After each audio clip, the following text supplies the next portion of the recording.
সবাইকে আন্তরিক শুভেচ্ছা। আশা করি আপনারা সকলেই ভালো আছেন। আজকে উচ্চ প্রাথমিকের শিক্ষক নিয়োগ বিষয়ের বেশ কিছু গুরুত্বপূর্ণ তথ্য দিচ্ছি, তাই ভিডিওটি প্রথম থেকে শেষ পর্যন্ত ভালো করে শুনে বোঝার চেষ্টা করবেন। উচ্চ প্রাথমিকের শিক্ষক নিয়োগের ক্ষেত্রে দীর্ঘসূত্রিতা নতুন করে বলার কিছুই নেই। তারপরেও যখনই হিয়ারিং হয় তখনই কিন্তু একটা আশা জাগে যে এই মনে হয় হিয়ারিংয়ের পরিসমাপ্তি হচ্ছে। আজকেও কিন্তু তার ব্যতিক্রম নয়।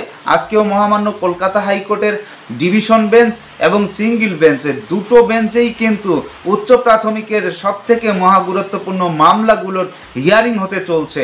আপনারা সকলেই জানেন যে উচ্চ প্রাথমিকের সবথেকে মহা গুরুত্বপূর্ণ মামলা ম্যাট 638 এর হিয়ারিং হবে ডিভিশন বেঞ্চের 11 নম্বর কোর্টে দুপুর 2টোর পর। আর 2012 সালের যে সবথেকে গুরুত্বপূর্ণ মামলা, সেই মামলাটির হিয়ারিং হবে কোর্ট নাম্বার 11তে অর্থাৎ সিঙ্গেল বেঞ্চে, যেখানে রয়েছেন অনিরুদ্ধ রয় জাস্টিস। সুতরাং আমরা এই দুটো বিষয় কিন্তু আজকে লক্ষ্য রাখছি। আপনারা সকলেই জানেন যে উচ্চ প্রাথমিকের সবথেকে মহা গুরুত্বপূর্ণ পরিচালিকা যদি কোনো ধরনের কেস থাকে সেটা হচ্ছে ম্যাট 638। এই ম্যাট 638-এর উপর নির্ভর করেই কিন্তু উচ্চ প্রাথমিকের শিক্ষক নিয়োগ প্রক্রিয়া পরিচালিত হচ্ছে।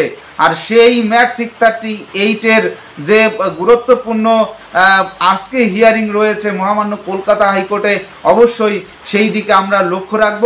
তবে অনেকের মত যে খুব দ্রুত সম্ভবত আপার প্রাইমারি শিক্ষক নিয়োগ প্রক্রিয়া সম্পন্ন হতে চলছে মহামান্য কলকাতা হাইকোর্টের অর্ডারের ভিত্তিতে।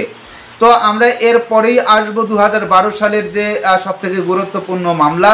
আমরা যতটুকু এই মুহূর্তে শুনলাম যে 2012 সালের যে কেস, যারা ইতিমধ্যে আগে পাশ করেছে, যাদের টেট সার্টিফিকেট দেওয়া হয়েছিল, যাদের টেট সার্টিফিকেটের ভ্যালিডিটি 2018 সালের মার্চ পর্যন্ত ছিল, সেই সমস্ত ক্যান্ডিডেট তারা কিন্তু অগ্রাধিকারের জন্য মহামান্য কলকাতা হাইকোর্টের দ্বারস্থ হয়েছিলেন 2019 সালে।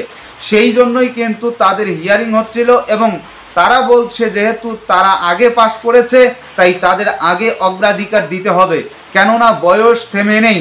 সে কারণেই কিন্তু তারা চাচ্ছে, তাদের বয়স চলে গিয়েছে, তারা হয়তো এরপরে আর কোনো ধরনের পরীক্ষা দিতে পারবে না। সে কারণেই কিন্তু 2012 সালের মামলাটা তারা করেন।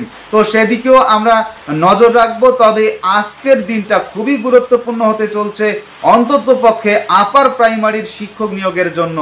তো আজকের এই হিয়ারিংগুলো অবশ্যই মহামান্য কলকাতা হাইকোর্টের সেই গুরুত্বপূর্ণ হিয়ারিংগুলো আমরা দেখে অবশ্যই পরবর্তীতে আপনাদের জানিয়ে দেব যে উচ্চ প্রাথমিকের শিক্ষক নিয়োগ প্রক্রিয়া কিভাবে ত্বরান্বিত হচ্ছে। তবে অবশ্যই আপনারা লক্ষ্য রাখবেন আজকের হিয়ারিংয়ে।